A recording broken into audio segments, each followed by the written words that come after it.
This is our friend Dragon's art. There's the Tree of Knowledge. And what's interesting about his art is that he did this a number of years ago before he came across us. Again, there's the Tree of Knowledge and the roots and the flora and fauna. And there is my teepee with Grandfather David, and there's the old crone's cabin.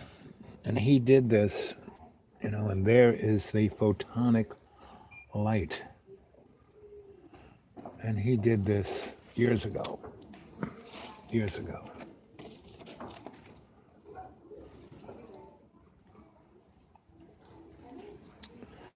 And I love it. You guys send me art like this all the time. Just keep it coming. It makes what I do worthwhile. You also sent me some interesting Canadian money. It's almost like worth more to keep as an art form. Well, here's another one of my novels, Angel Dust. Give it a read. It's not on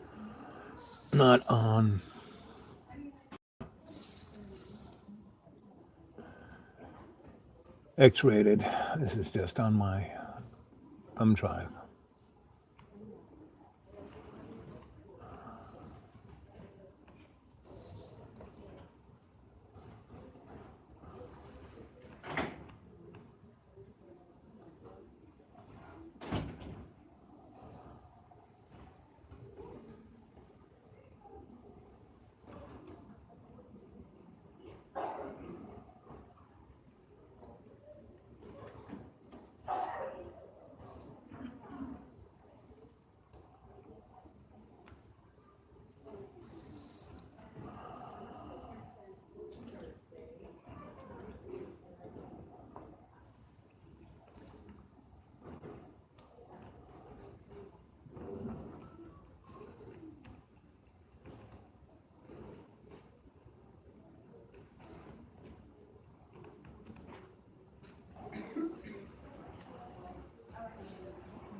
It's only 2 weeks.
Okay. Well, that's one of the novels I'm working on. Anyway, it's getting, as you can tell by the green, close to St. Patrick's Day. And Sunday, yesterday, is when they turned the clocks around. And I don't know about you guys, but it somehow always befuddles me. I remember during the oil embargo, Richard Nixon stopped that. And for about 5 years, we had the same time all year long. I thought it was much, much better. But they wanted to throw in a little corkscrew into time and space, and they brought it back. Back in the day, they did that because we were an agricultural nation, and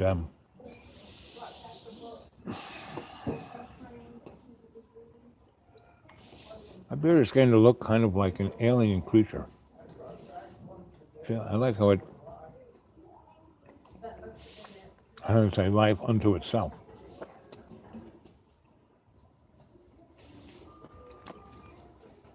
It hides my face, but gives it animation beyond belief. I think it's part of the Mandela effect. How about you? What do you guys think? See what the two of you said. Well, Jane says, "Hey, Sensei." Ooh, hey, Jane.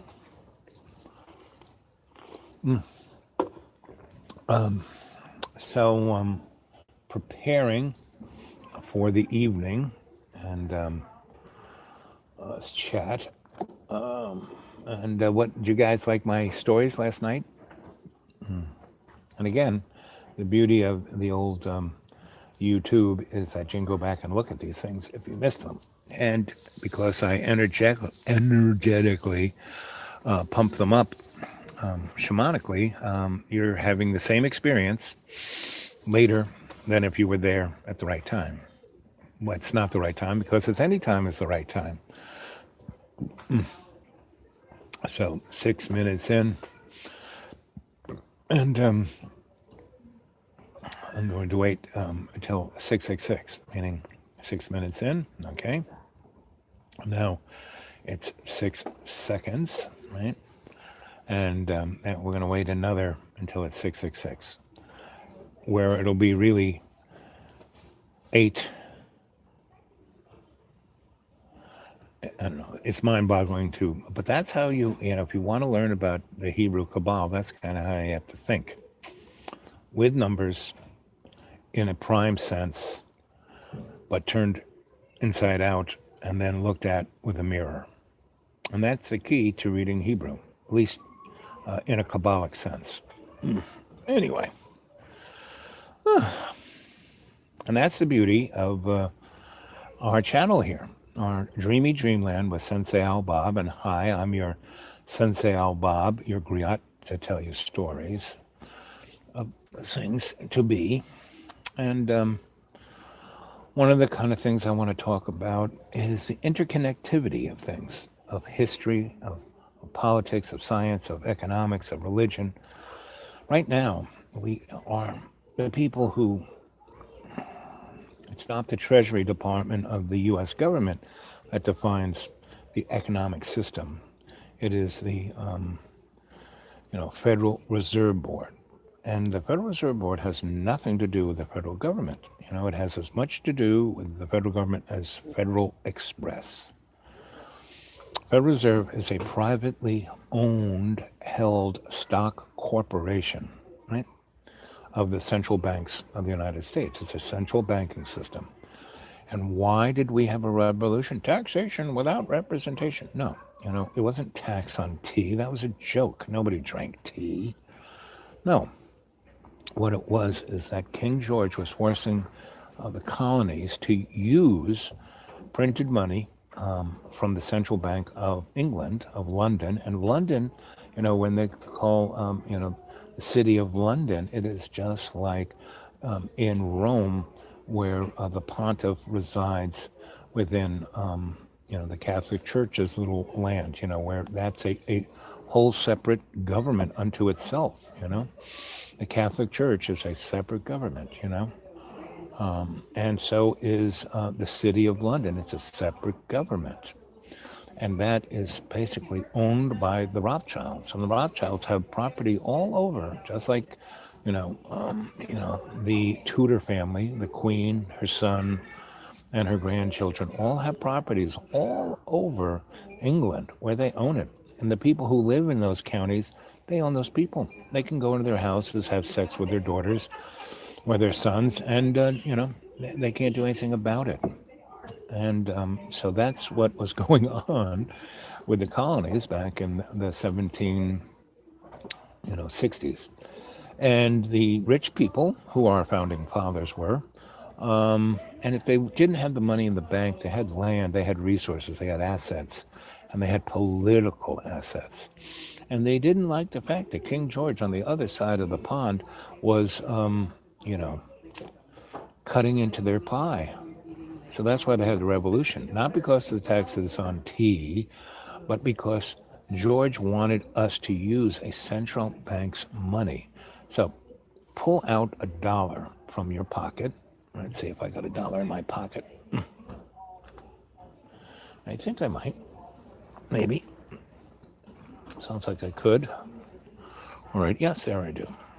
All right. There's $1. So what do we have there? That's the Eye of Horus right there, right? On top of a pyramid. And what it says underneath it is, I can't see it, but it basically says one world order, right? And then this guy here, that eagle, right? Everyone thinks the snake is, no, the two Egyptian brothers, who basically kept being passed down as God, that's one of them right there. And that Egyptian god right there, he's got, basically, what's interesting is the arrows in his claw over there are the arrows that represent the Iroquois Great Law. And that's what our Constitution is based on. That's what our, Congress is based on, the Iroquois Great Law, right? And that's, our longhouse. That is those 13 arrows. And the 13 arrows are the 13 states. And the olive leaves go back to Greek mythology, right? And the stars up there, that's a pentagram, right? And so we are, an occult, esoteric, satanic, Luciferian entity. Our government is, not the people, because the people are, conscious free wills, but they're unconscious because of this, right? And this little guy here, right? It says United States of America, $1, right? And it's called a Federal Reserve note, It's not printed by the United States. It just says the United States of America printed on it. It's printed by the Federal Reserve. And 99 cents of this dollar is debt. Our whole economy is run on debt. And, Hamilton, why the musical is about him? Why did they make that musical? Why did it become so popular? Because Hamilton was the guy who threw us down the rabbit hole, he based our economy on debt, and put into place a kind of version of the central bank. And that lasted until somebody got rid of it, and then the treasury, because in our Constitution it says our treasury is supposed to print the money, right, and back it with a commodity, right? And so it went along, and then there was another central bank brought in, and then Andrew Jackson did everything he could to kill the central bank. And then we didn't have a central bank until, I think there might have been another chucklehead. Oh, yes, before the Civil War, a central bank. And that's why we had the Civil War. Not about slavery. It was about a means of production, whether we were going to be, run by the government, by ourselves, and had our Treasury Department print our money backed by gold and silver, or that we would have a European, good old Mr. Rothschild's central bank. He said, I don't care who's voted into whatever government, as long as we control their money, we control them, right? And so that's what we fought that war for. And so during the Civil War, the English and the French backed the South right? And then put a blockade so the North could get no resources from anybody else. And then the Russians brought in their navy and put it on our coast and gave Lincoln $100 million in gold. And that's why we won the Civil War, because the Russians saved our bacon. The Tsar stepped in and said to England and France, forget about it. And then, why did, so once he got that $100 million in gold and rubles and diamonds and jewels from the Tsar, that backed a Northern Treasury Department currency backed by commodity, not backed by debt. And so, you know, that's what the Russians saved our bank. Do you read when you were in high school? Did you ever read about how the Russians saved the day? No. And why did Lincoln get shot in the head? Because, he said, okay, listen, we've gotten the corporations and we've gotten the central banks out of American politics. We can now rule ourselves. And over my dead body, because every politician in the Congress was bought and sold for. But he said, forget about it. I'm not going to, after fighting this war and so many people had died, I'm not going to, diss. And he was a crazy dude. I mean, he was manic depressed and he had lots of issues, that boy. And yet he had the stalwartness to say, we've just gone through this and I'm not going to, I'm not going to give up. They shot him in the head.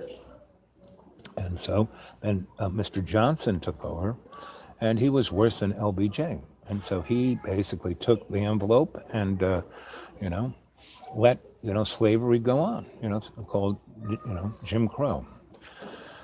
Anyway, so that went on, right? And then, Teddy Roosevelt, and the Teapot Dome scandal kind of got rid of the central bankers. And then we had, Mr. Woodrow Wilson, who was, a, total dweeb from Princeton. He was just a college professor. He had less ability to do anything than Donald Trump. And so he went in there and he was a total sock puppet. And he was, Colonel Howe's, basically, Mr. Wilson did anything his wife said. And then she died. And then Colonel House came in and controlled his little brain and brought in his own Monica Lewinsky, who was a sex, dominatrix. And, Woodrow Wilson was the first president to have his own limousine. He drove around D.C. having sex in the car with this woman, and then he married her. And then, they basically, all the rich guys and the European bankers got together at Jekyll Island in 1913 and pushed through the Federal Reserve. And they did it over a Christmas when nobody was there, and just a quorum of about 8 senators passed it, and Woodrow Wilson signed it. And then after World War I, they signed, the Internal Revenue thing, and which never got, that was supposed to change, was like I think the 16th or 17th Amendment to the Constitution, and it didn't get voted on, and it didn't get ratified by the states. So it really, doesn't really exist. But they have all the mechanisms for the IRS that were, passed through the Congress over the years. And so all those mechanisms went through Congress, but not the ratification of the change of the Constitution. And this is just the edge of the black hole. We are not, we were meant to be a republic. And what was that? That's when the voters who would be educated enough to know what was going on, right? But did any of you out there in YouTube land ever heard of this? Have you ever read Howard Zinn's books or any of Noam Chomsky's books or, Dr. Quigley's books, or a really interesting guy, General What's his name? He was a Marine general that was the most decorated in World War One. And during the Great Depression, when FDR was trying to swing the New Deal, which was not the New Deal, the bankers wanted to have a putsch and install a fascist government. You know, and so what was that guy's name? General, not a very interesting name. Anyway, so he played along and got all the 411 of who and what and where and what they were going to do, and then he went to Congress and disclosed what was going on, and Congress ignored him. So he went to FDR and said, "Hey, you better do something about this, or there's going to be an overthrow of the government. We're going to be just like Italy." And so, you know, FDR wanted to put all those guys into jail, but he couldn't do it because they said they were going to throw the United States back into a worse depression than what was going on. This was featured on the Gilmore Girls, or Norm Chomsky was. Anyway, so so then we got the Federal Reserve that, every dollar is 99 cents debt, 1 cent. Every dollar you put in a bank, you get a penny in interest, but the bank lends that $1 for on every penny of that they lend to you, they get $10 interest, right? So if you get a mortgage for your house for $50,000, you're going to end up owing that bank over 30 years about $250,000 before you even start paying off the principal. It's called slavery. And that's why we had the revolution in 1776. That was the taxation without representation. And then, so then we have this, and this dollar is supposed to be backed by an even amount of money. A treasury note was supposed to be backed, not that so much the dollar, but the treasury note was supposed to be backed by gold. And we had spent so much money, and so in the 69, 70, France had billions of dollars worth of treasury notes, and they're sending us wine and cheese and a whole bunch of other stuff. And because their interest on those treasury notes was pretty good, they thought they were getting a good deal until they realized that those treasury notes weren't backed by anything, and they were just a piece of paper with ink on it. Right? And they were still sending goods and services to the United States for nothing, right? So the French, and part of the, I think it was called Baldwin Act or something similar. Let's see, what was it called? The Breckinridge Agreement guaranteed any foreign government that held treasury notes could turn them in for gold. Well, France was going to take their billions and turn them in for gold. And they basically, what happened was that Richard Nixon basically took the treasury note off the gold standard, right? So the dollar wasn't backed by anything. So everybody who had billions of dollars worth of treasury notes were like, hey, what do you mean? This is worth nothing. So what did he do? He started the EPA. Why did Nixon start the EPA? Was he a great guy? No. Did he love it? No. He basically took a third of all of the land in the United States, privately and publicly owned, and put it under a protection of the EPA. Then he commoditized that property and held that as the assets to back the treasury notes. And part of the deal was to make the U.S. dollar the petrodollar. Instead of the pound, the English pound that had been that, it turned into the American petrodollar. So Iraq, Libya, Iran, Venezuela, and Syria all were giving us their oil just for paper and ink, right? And then in the 90s, Saddam Hussein said, "Forget this shit. I want either euros or gold dinars for our oil." Ergo, we had Desert Storm. And then he said, "Okay, okay, okay, right? Just let me stay in power. No, we'll go back to that." And what did we do? We took out all his military might, which we had sold him. So he was, emasculated militarily. I mean, he had no army, he had no tanks, he had nothing. He had no all his scuds and all his everything, you know, chemical warfare, all his, weapons of mass destruction. No, WMDs. No, and we knew it because we sold him all this stuff, right? And Rumsfeld knew it because he was president of a European American conglomerate of, selling weapons to anybody, right? So the reason why we went into first Afghanistan, then Iraq, and then Libya, and then Syria is because all those countries were going to come together within the BRICS context. And that's why, Brazil went from really having a great economy to being a basket case. Same with Venezuela, And none of these countries, Venezuela is no more socialist than Italy or Israel for that matter.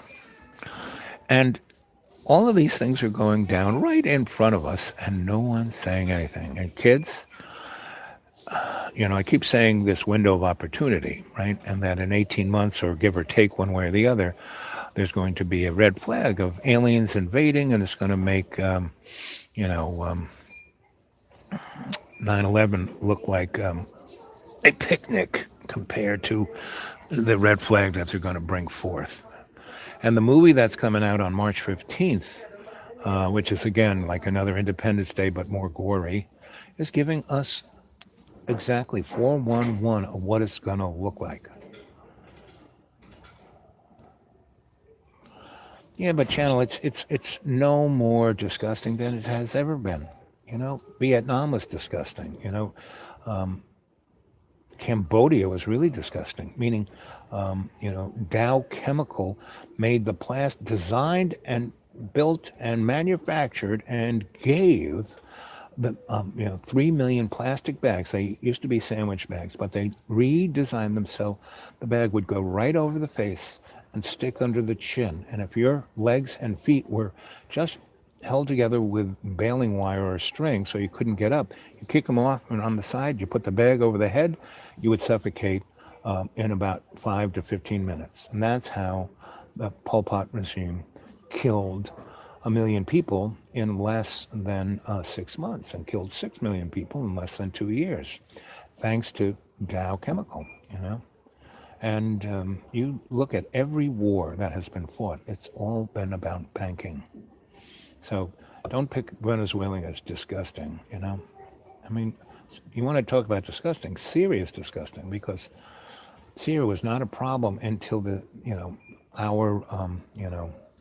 the guy who owns the private mercenary company, Blackwater.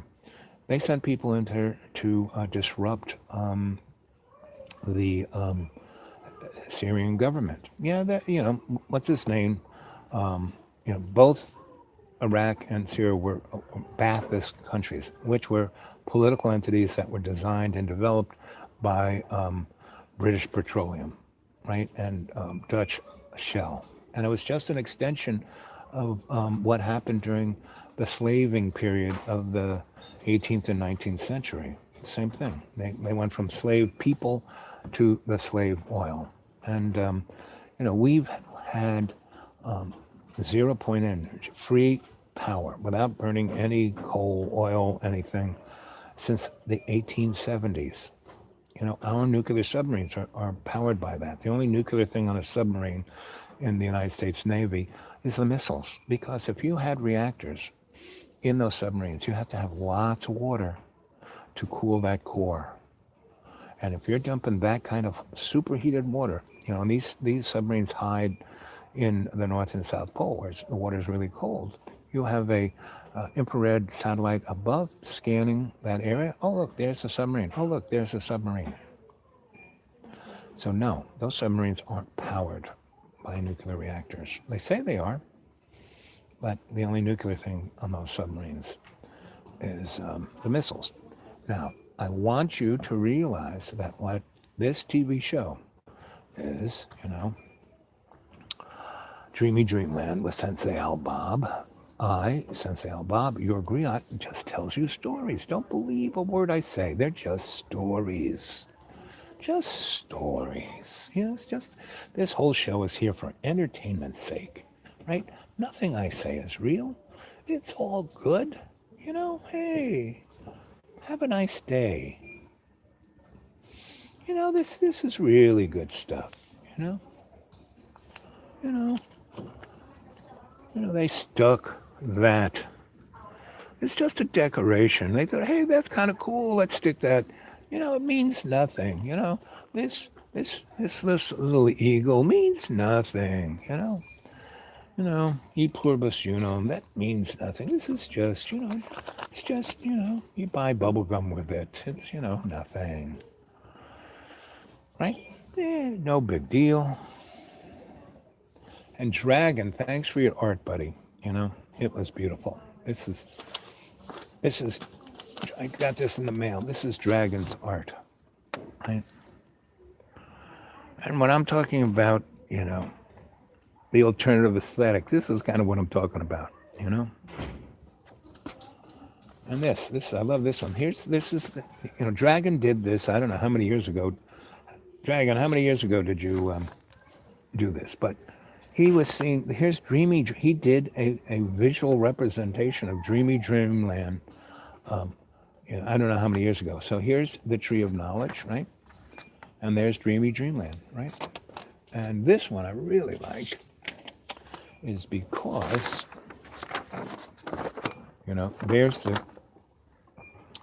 there's the Tree of Knowledge, right?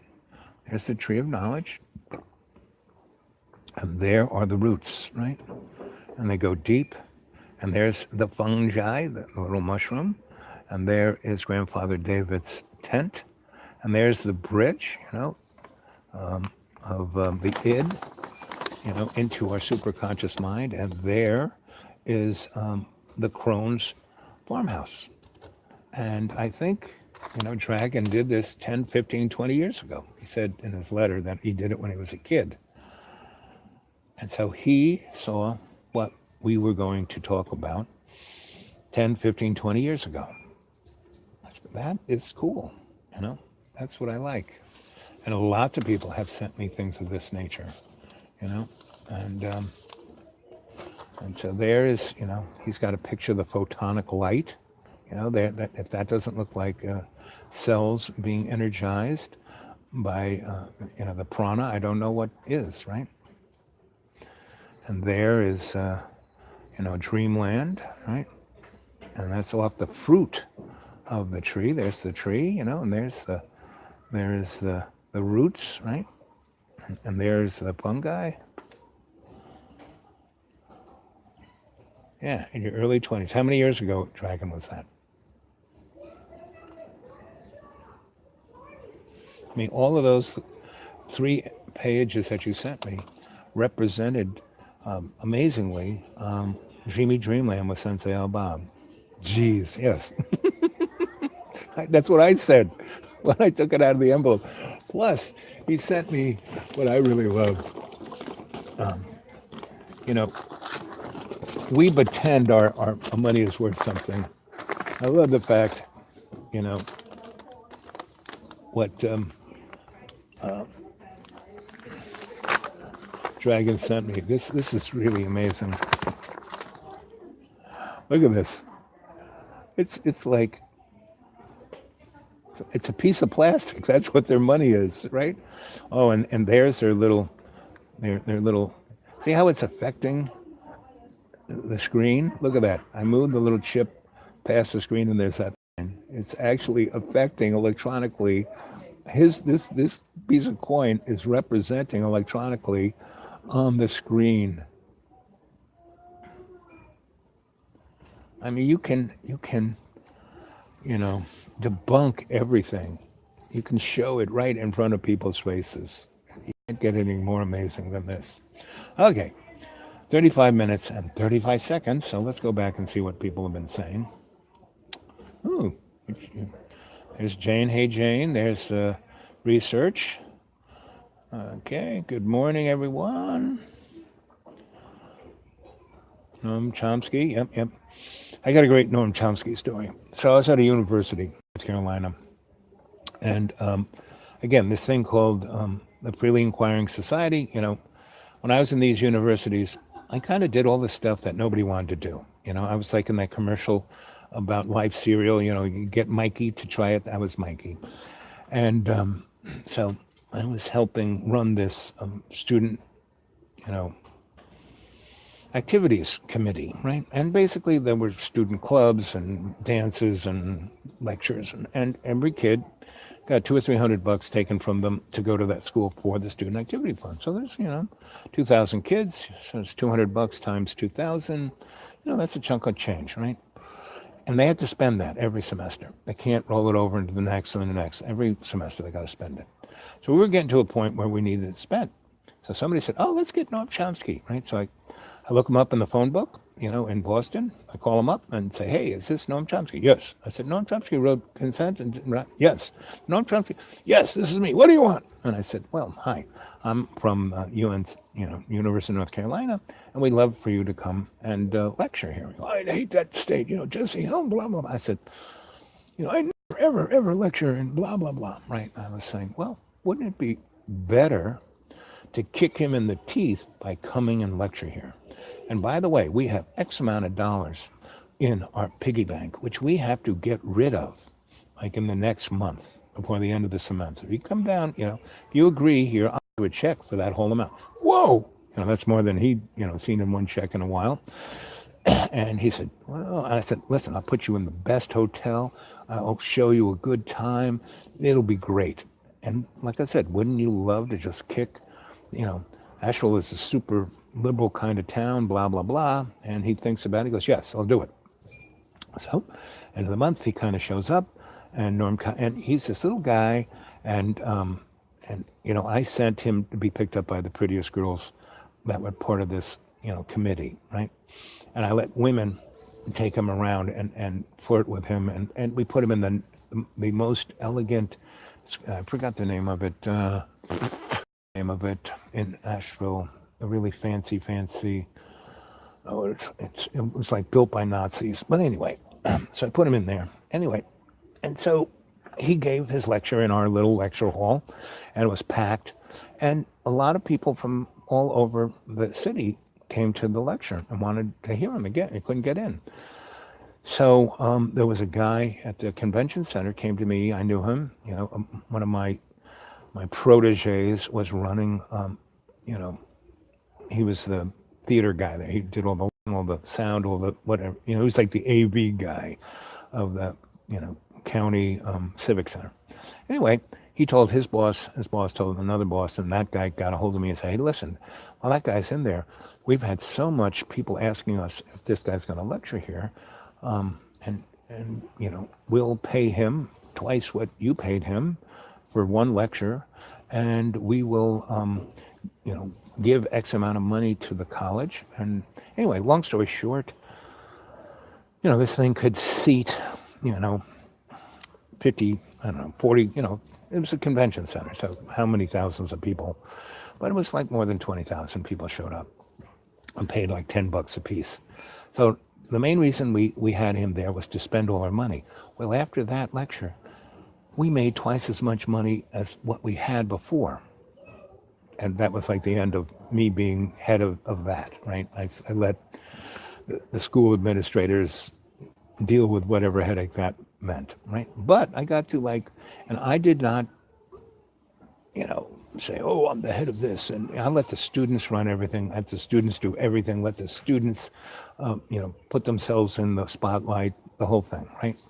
And a couple of the students actually made their career on that event, and that was great. That's what and that was pre inquiring society. And that's where I got the idea of the freely inquiring society. And it wasn't even, it's a free inquiring club, or, I changed it enough so nobody would worry about trademarks. Anyway, so I, got to talk to Noam a good deal. And thing I love best about Noam Chomsky was that his books were like that thin, right? Most economists, most scholastics, their books are like this, and as many pages they can shows how groovy they are. And he would pick one idea and do it thoroughly. And I really like that about Noam Chomsky. And I can't agree with everything he says. I can agree with the intent of what he's talking about, but, his aesthetic, but it's better than, the guy I really like is, no, not Noam Chomsky. Oh, the guy who wrote Howard Zinn's American History. Now, Howard Zinn, that's another guy I met. I really liked everything about him. I don't know. There's nothing particular about Noam Chomsky. The older he gets, the more I like him better. He was probably in his late 50s, 60s when I met him. And now he's like in his 80s or 90s. And, I can tell from my own experience, the older you get, it's like wine. You kind of mellow. You become more tasty.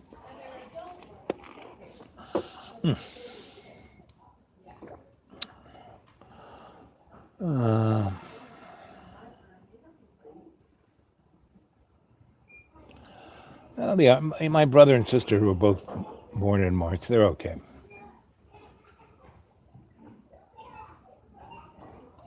I loved the package. I loved it. And I loved the plastic money. This, and like I said, it's pretty amazing that the little chip in this bill freaks out my camera. See it right there? See that line right there? So, Dragon, thank you very much. You made my day, right?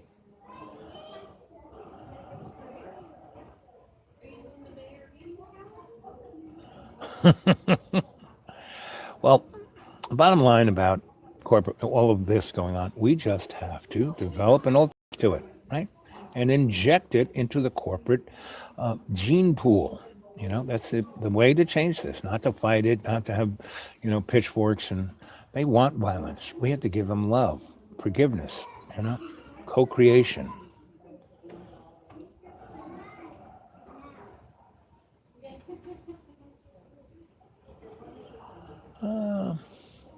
And, if we developed a traveling video art circus, we would have I have a friend of mine who goes around America and he gives a $20 bill to homeless guys for their sign. As will give me some money, I'm hungry. And he goes around America and he gets those signs. He gives them 20 bucks. Hey, can I buy that sign? I don't know. I said, I'll give you 20 bucks. Sure, here it is. And he goes around to big, famous, like, Museum of Modern Art, for all the rich people. And he puts on a show of all of those signs, right? And that is part of the alternative aesthetic, and that's what we have to do. So instead of like, saying what research said about how he hates, yes, all the corporate wars are disgusting. I don't like thinking about it any more than I have to. The reason I point out Venezuela is because it's in my face, more despite avoiding it. Yep. So we have to do something about it, right? And the thing we can do is through our intent of in every day and every way, taking the piece of the earth and making it stronger.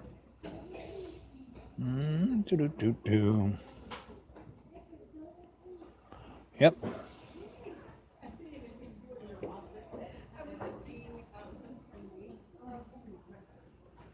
Yep. Look, he's thinks when he's in his early 20s, when he was 10, and he was talking about us, the cadre, right? You can't get any more clear than I just showed. 11 years ago, Dragon, you were in your superconscious mind you were seeing what we were doing today, and you were the first to define, you know, the alternative is that if that ain't dreamy dreamland, if that ain't the tree of knowledge, and look, the shadows in the roots, right?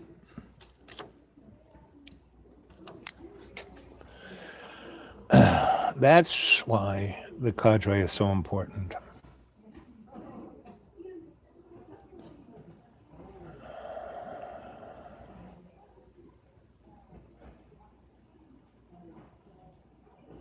Howard Zinn, yep, that's the man, Howard Zinn.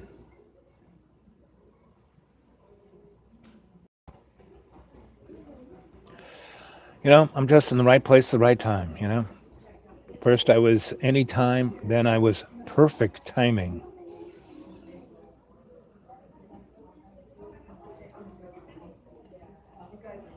Our funny money looks like monopoly money. It goes I mean, that's what I love about that money. Our money looks like monopoly money. Your money is like monopoly money on acid. Yep.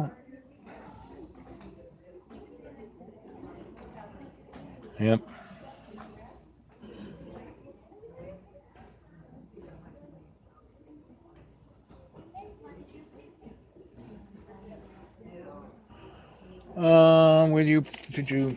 Yes, Yep, I got them. Yep, along with a coin. You know, in that nice little bag. Look at that. Look at that nice little bag. Look at that. So, you're the bomb, baby. You're the bomb. You know.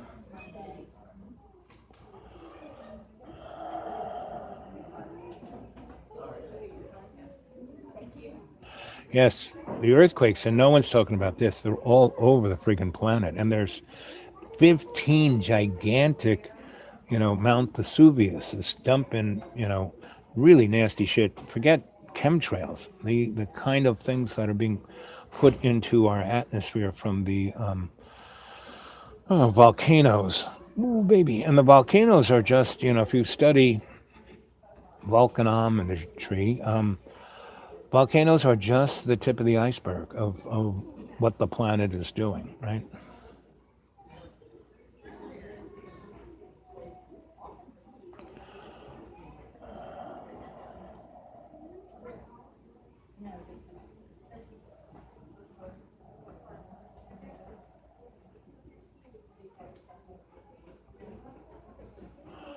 Yes, and I get it all at the Dollar Tree. That was $1, you know? Everything, all those funny hats, right from the Dollar Tree. All my little things I have are, under $1. Colorful. Yep, yep, yep. Well, it's getting to be St. Pat's.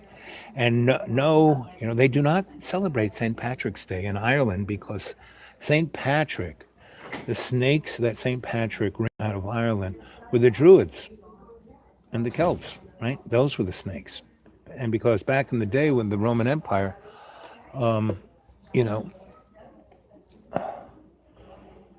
Rome conquered everybody with their armies, and they wouldn't even have to fight. They would just kind of cruise into a country, put their army at the top of along the ridge, so the king and everyone in the city could see them up there, and the representative would come into the capital and go visit the king with a big chest of jewels and gold and give it to the king. Said, "Here, this is for you. The Roman Empire is giving you your cut before you even join up. We're giving you a cut. It's like a dowry.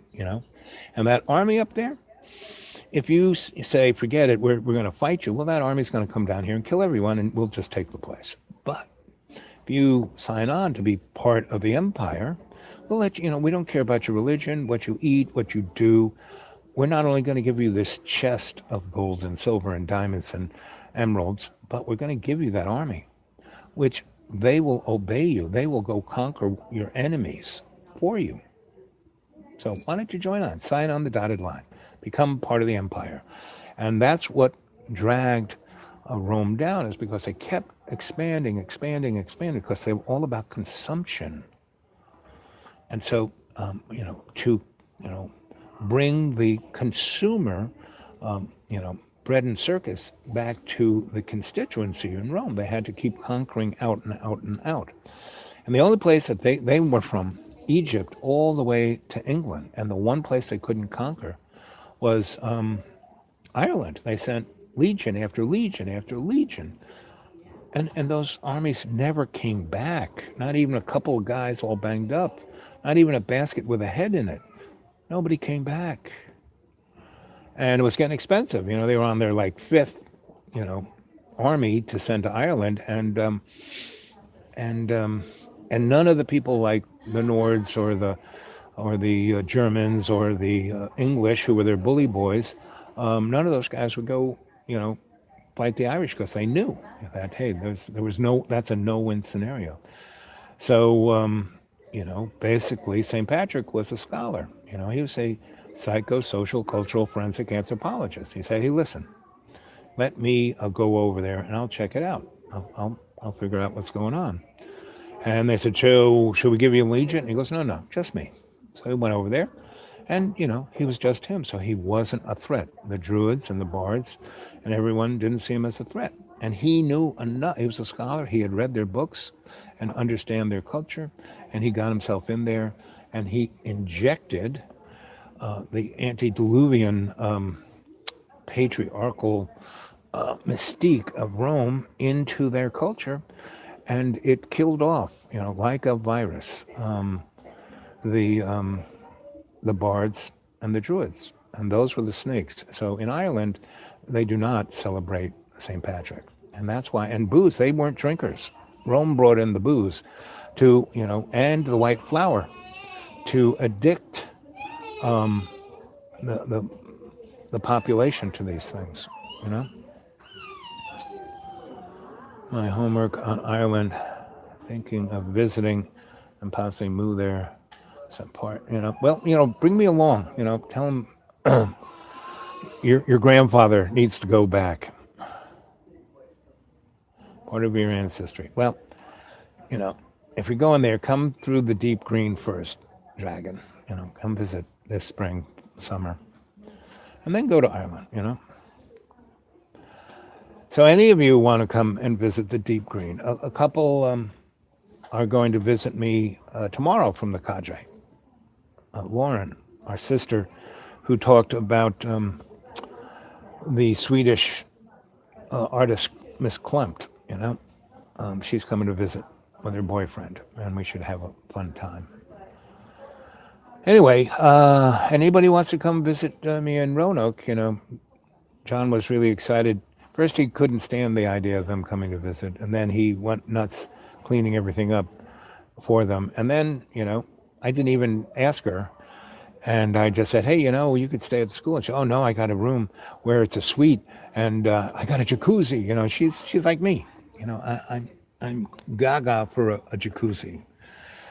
So she wanted to stay in the motel and be in the jacuzzi. And I went and checked it out. It's good enough, It's almost in town. It's actually the best place to be. Well, because getting up to the school, you almost need a four-wheel drive.